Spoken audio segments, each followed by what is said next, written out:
خوش نصیب ہیں وہ جن کی ماں زندہ ہے۔ جنت کا دروازہ ان کے گھر میں کھلا ہے۔ ہر انسان کی زندگی میں کئی عورتیں آتی ہیں جن میں بیوی، بیٹی، بہن اور ماں شامل ہے۔ ان میں تمام رشتے منفرد نوعیت کے ہوتے ہیں، مگر جہاں تک ماں کا تعلق ہے اس رشتے کے نعم البدل کا تصور بھی ناممکن ہے۔ یہ وہ عورت ہے جس کی کوکھ مجنن سے لے کر جنے جانے تک انسان کی تخلیق ہوتی ہے۔ یہ وہ سہیلی ہے جو انسان کے دل کی پہلی دھڑکن سے ساتھ نبھانا شروع کرتی ہے اور اپنی آخری سانس تک محبت، پیار، چاہت، وفا، ہمدردی، اصرار اور قربانی کے انمول موتی نچھاور کرتی ہے۔ اولاد کو دنیا میں نہ جانے کن کن چیزوں سے پیار ہوتا ہے، مگر ماں کو اپنی اولاد سے زیادہ عزیز کوئی شے نہیں ہوتی۔ ایک عورت کیسے کیسے مراحل سے گزر کر ماں بنتی ہے، اس کے بارے میں ذرا غور فرمائیے۔ جسم انسانی میں پائے جانے والے ہارمونز ایسے کیمیائی مراکب ہیں جو ہماری زندگی کے لیے انتہائی اہمیت کے حامل ہیں۔ ہمارے جسم کے تمام ہی افعال ان ہارمونز کی مرہون منت ہیں۔ مرد کی مردانگی، عورت کی نسوانیت، خوراک کا انہضام، جلد کے مسامات سے پسینے کا اخراج، غصہ، شرم، حیا، دل کی دھڑکن، جذبات کی برآمدگی، سوچ کے زاویے، بہادری، بزدلی، بالوں کا گھنا پن اور گنج پن، سب کچھ ہی ان ہارمونز کے باعث ہے۔ یہاں اس کی امر وضاحت بھی ضروری ہے کہ یہ ہارمونز مخصوص غدود یا غدودوں سے خارج ہو کر خون میں شامل ہوتے ہی اپنے افعال شروع کر دیتے ہیں۔ ان کے بعض افعال اتنے برق رفتار ہوتے ہیں کہ ایک سیکنڈ کے ہزاروں حصے اثر مرتب کر دیتے ہیں۔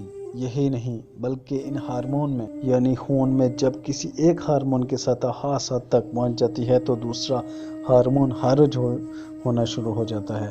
اس کے باعث پہلے ہارمون کی سطح میں کمی واقع ہوتی ہے اور انجام کار تیسرے ہارمون کا اخراج شروع ہو جاتا ہے، جو دوسرے ہارمون کو کم اور پہلے ہارمون کے اخراج کو زیادہ کرتا ہے، جس کے نتیجے میں چوتھے ہارمون کے اخراج کو تحریک ملتی ہے اور یہ سلسلہ یوں ہی جاری و ساری رہتا ہے۔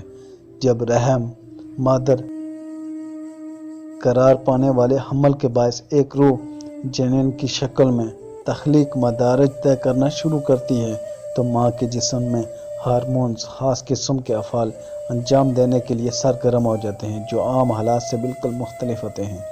اس حالات میں کبھی عورت کو انتہائی شدید غصہ آتا ہے اور کبھی اچانک پشیمانی اور ندامت کا احساس دامن گیر ہو جاتا ہے۔ کبھی اسے بھوک لگتی ہے اور کبھی جی متلانے لگتا ہے، اسے گھر اور اس کے مکینوں سے وحشت ہونے لگتی ہے اور کبھی گھر کو سجانے، بنانے اور اس کے مکینوں کی دلجوئی کرنے کا شوق جاگ اٹھتا ہے۔ کبھی اسے گہری نیند آنے لگتی ہے اور کبھی وہ ساری رات جاگ کر گزارتی ہے۔ اس تمام غیر معمولی اور انوکھی صورتحال کے باعث وہ 24 گھنٹے میں نہ جانے کتنی مرتبہ جذباتی لحاظ سے سرد و گرم اور سخت و نرم کیفیت سے گزرتی ہے، پھر بھی اپنے آپ پر قابو پا کر اپنے گھر، ساس، نند، دیورانی اور جیٹھانی جیسے خوفناک رشتوں کو سنبھالے رکھتی ہے اور سب سے بڑھ کر شوہر کی خدمت اور دلجوئی کا فریضہ بھی ادا کرتی ہے، جو اس کے لیے کسی کڑے امتحان سے کم نہیں ہوتا، مگر گھر میں نئے مہمان کی آمد کا تصور اسے مسحور کیے رکھتا ہے، جس کے سامنے یہ تمام مشکلات اور ذہنی کیفیت اسے لا یعنی لگتی ہیں۔ ہر صبح اس کے لیے ایک نوید لے کر طلوع ہوتی ہے کہ ننھے مہمان کی آمد کے انتظار کا ایک اور دن کم ہو گیا۔ یوں وہ ایک ایک لمحہ گن کر 2 ماہ گزارتی ہے، 9 ماہ گزارتی ہے اور انجام کار اس کی گود آباد ہو جاتی ہے، جسے وہ اپنے صبر و برداشت کا پھل سمجھتی ہے۔ یقین جانیے ایک ماں بچے کی پیدائش سے قبل 9 ماہ تک جس ذہنی و جذباتی نشیب و فراز سے گزرتی ہے، اگر مرد کو ایک دن کے لیے بھی ان کیفیات سے دوچار ہونا پڑ جائے تو وہ گھر ہستی کا تمام نظام طے و بالا کر دے، سسرالیوں کو ٹھکانے لگا دے، شریک سفر کو حوالہ پولیس کر دے اور گھر کی اینٹ سے اینٹ بجا دے۔ یہ تو صرف عورت کا ہی دم ہے جو انجانی مسرت سے معمور ہو کر اولاد کے لیے ہر قسم کی تکلیف اور مشکلات برداشت کرنے کے لیے ہمہ وقت تیار نظر آتی ہے۔ پھر بھلا ماں کا رتبہ بلند کیوں نہ ہو؟ بچے کی پیدائش کے بعد بھی عورت کا امتحان ختم نہیں ہوتا، بلکہ اس کے بعد ماں کا ایک اور امتحان شروع ہو جاتا ہے۔ وہ اپنے بچے کو دودھ پلا کر اپنے خون جگر سے سینچتی ہے اور اپنی محبتیں، وفا، ایثار، چاہت، اپنائیت اور پیار سبھی کچھ ممتا کی شکل میں لخت جگر پر نچھاور کر دیتی ہے۔ بچے کی خاطر دن کا چین اور راتوں کی نیند برباد کر دیتی ہے۔ خود سردی میں رہتی ہے، بچے کو رضائی اڑا دیتی ہے، خود گیلے بستر پر لیٹ جاتی ہے اور خشک جگہ پر بچے کو لیٹاتی ہے۔ وہ خود بھوکی رہ لیتی ہے مگر بچے کو پیٹ بھر کر کھلاتی ہے۔ وہ اپنی ذات کو بلا دیتی ہے اور صرف بچے کی ہو کر رہ جاتی ہے۔ اس سے باتیں کرتی ہے، اس سے بولنا سکھاتی ہے، اسے انگلی پکڑ کر چلنا سکھاتی ہے، اس کے ساتھ کھیلتی ہے اور اسے کھلاتی ہے۔ زندگی میں اسے کوئی محبت نہ دے، پیار نہ کرے، مگر اپنے بچے کو وہ دنیا کی ہر چیز سے بڑھ کر چاہتی ہے۔ اگر شوہر اس کے ساتھ برا سلوک کرتا ہے، مارتا پیٹتا ہو، بے عزتی کرتا ہو، اس کے باوجود وہ اس سے علیحدہ ہونے کے بجائے اس کے تمام مظلوم کو ہمت، عزم اور حوصلے سے برداشت کر لیتی ہے، کیونکہ وہ اس کے بچوں کا باپ ہوتا ہے۔ اسے خبر ہوتی ہے کہ دنیا کا کوئی دوسرا شخص اس کے بچوں کو ایسا پیار نہ دے سکے گا جو اس کا شوہر بچوں کا باپ ہونے کے باعث انہیں دیتا ہے۔ یوں صرف بچوں کی خاطر وہ اپنی ازواجی زندگی میں گلے ہوئے زہر کی تلخی کو بلا کر ساری زندگی گزار دیتی ہے۔ اس وقت یہی سوچتی ہے کہ میرا بیٹا بڑا ہوگا تو مجھے محبت دے گا، میری خدمت کرے گا اور میرا مشکور ہوگا کہ میں نے اسے اپنی جوانی گلا کر پالا پوسا اور جوان کیا۔ اس کی محبت پا کر مجھے احساس ہوگا جیسے میری محنت وصول ہو گئی، جس طرح میں اسے دنیا کی ہر چیز سے زیادہ قیمتی سمجھا، اسی طرح وہ بھی مجھے دنیا میں سب سے بڑھ کر چاہے گا۔ اور کیوں نہیں چاہے گا، میرا خون ہے۔ مگر پھر ہوتا یوں ہے کہ بیٹا شادی کر لیتا ہے، دلہن گھر آ جاتی ہے، اس کے انداز، اس کے ناز، حسن و خوبصورت سے دولہا، اس کی خوبصورتی سے دولہا میاں محصور ہو جاتے ہیں۔ ماں کا جریوں زدہ چہرہ بیٹے کی آنکھوں میں گویا چبھنے لگتا ہے۔ دلہن اپنی ساس کو خطرناک ہستی سمجھ کر اس سے دوریاں برقرار رکھنے کے منصوبے پر عمل پیرا ہو جاتی ہے۔ ساس کے خلاف شوہر کے کان بھرنا شروع کر دیتی ہے اور اسے اپنی ماں سے محتاط رہنے کا مشورہ دیتی ہے۔ بیٹا چونکہ نئی نویلی دلہن کے زلفوں کا اسیر ہوتا ہے، اسے اس کی تمام باتیں مبنی برحقیقت محسوس ہوتی ہیں اور وہ ماں سے علیحدہ ہونے کی منصوبہ بندی کرنے لگتا ہے۔ پھر ایک وقت ایسا آتا ہے کہ بہو اپنے شوہر کو لے کر علیحدہ ہو جاتی ہے اور یہ ضعیف ماں جسے خدمت اور سہارے کی ضرورت ہوتی ہے، ایک مرتبہ پھر تنہا رہ جاتی ہے۔ اس کے باوجود وہ اپنی اولاد کا برا نہیں چاہتی، بلکہ اللہ رب العزت کے حضور یہی دعائیں کرتی رہتی ہے کہ اے مالک، میرے لخت جگر کو گرم ہوا نہ لگے، اسے دین و دنیا کی تمام نعمتوں اور عنایت سے نوازیے۔ یوں وقت گزرتا رہتا ہے، وہ ماں بالآخر دنیا سے چلی جاتی ہے اور ایسی ہی ایک ماں کا کردار اب اس دلہن کو بھی ادا کرنا پڑتا ہے۔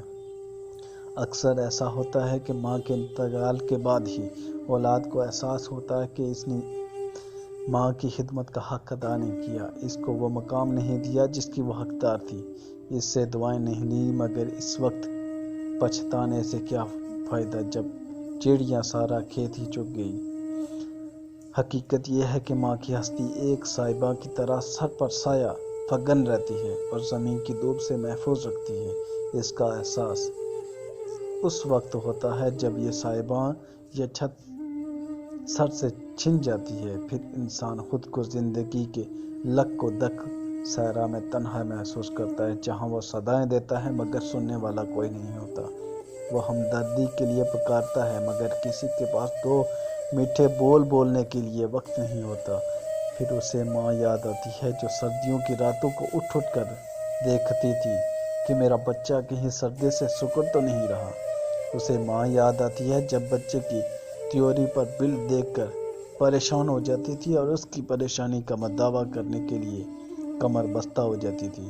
پھر اسے ماں کی گود یاد آتی ہے جو اسے دنیا کی تمام تفکرات سے بہرا کر دیتی تھی۔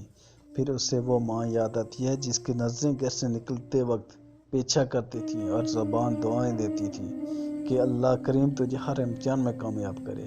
پھر وہ قدم یاد آتے ہیں جن کے نیچے اس کی جنت تھی۔ اولاد کے لیے ماں کے دل سے ہر دعا نکلتی ہے، ہر وقت دعا نکلتی ہے۔ اگر اولاد اس کا خیال رکھنے لگے، اس کی خدمت کرنے لگے، اسے پیار و محبت دینے لگے تو وہ دامن پھیلا پھیلا کر رو رو کر دعائیں دیتی ہے۔ یہی دعائیں کسی بھی انسان کی زندگی کا اصل سرمایہ ہوتی ہیں۔